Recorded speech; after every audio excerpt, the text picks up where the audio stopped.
জিম্বাবুয়ের বিপক্ষে পরাজয় বড় কোনো ঘটনা নয়। ক্রিকেটে যে কোনো দল হারতেই পারে, নিজেদের প্রসেসটা ঠিক আছে কিনা সেটাই আসল মন্তব্য জাতীয় দলের wicket keeper batsman Jaker Ali অনিকের।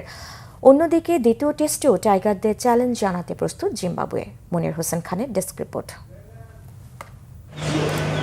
Sylhet টেস্টের আগে জিম্বাবুয়েকে অনেকটাই হেলাফেলার চোখে দেখেছে বাংলাদেশ, যার জন্য দিতে হয়েছে চড়া মাশুল। প্রথম টেস্টে পরাজয়ে সিরিজ হাতছাড়া হয়েছে টাইগারদের। জিম্বাবুয়ে চোখ রাঙাচ্ছে হোয়াইট ওয়াশের। বনেদি ক্রিকেটে বাংলাদেশের ভাবমূর্তি তলানিতে, তবে জিম্বাবুয়ের কাছে পরাজয়কে বড় কোনো ঘটনা হিসেবে দেখতে নারাজ জাকের আলী অনিক। হারা তো যে কোনো কারোর কাছেই হারা যায়, বাট আমার কাছে মনে হয় যে আমাদের প্রসেসটা ঠিক থাকা উচিত। যার সাথেই খেলি ভালো পারফরমেন্স করা উচিত। ভালো পারফরমেন্সের উপরে আর কোনো কিছু নাই, আমাদের সবারই টার্গেট থাকবে ভালো পারফরমেন্স করার। সিলেটে বাংলাদেশ ম্যাচটা হেরেছে ব্যাটিং ব্যর্থতায়, তাই অনুশীলনে বাড়তি মনোযোগ উইলোবাজদের।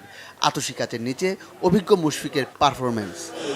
ব্যাটিংয়ের জন্যই ম্যাচটা স্ট্রাগল করতে হয়েছে, সো অবশ্যই ফোকাস থাকবে যেন ব্যাটিংটা ভালো হয়, কারণ আমরা ম্যাক্সিমাম ম্যাচে ব্যাটিং খারাপ হওয়ার কারণে স্ট্রাগল করি।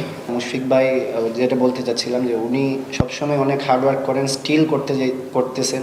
দলে তো উনি একা খেলতেছেন না, উনারই যে রান করতে হবে এটা তো সবারই করতে হবে। হয়তো উনি করতেছেন না, ইটস ফাইন, যে কোনো কারোর সাথেই হতে পারে।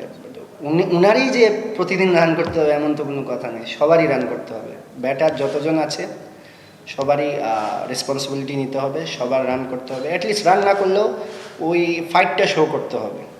টাইগারদের ঠিক বিপরীত অবস্থানে জিম্বাবুয়ে, বাংলাদেশকে হোয়াইট ওয়াশ করার সুযোগ। বেন কারেন চট্টগ্রাম টেস্টকে দেখছেন জিম্বাবুয়ের ক্রিকেট আরও এক ধাপ ওপরে তোলার সিঁড়ি হিসেবে। স্বাভাবিকভাবেই বাংলাদেশ চট্টগ্রাম টেস্টে ঘুরে দাঁড়ানোর চেষ্টা করবে।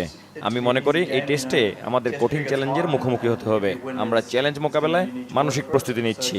অবশ্যই আমাদের লক্ষ্য থাকবে সিরিজ জয় নিশ্চিত করা। 28 এপ্রিল দ্বিতীয় টেস্টে মাঠে নামবে বাংলাদেশ ও Zimbabwe. Monir Hossain Khan, Bangla vision sports desk.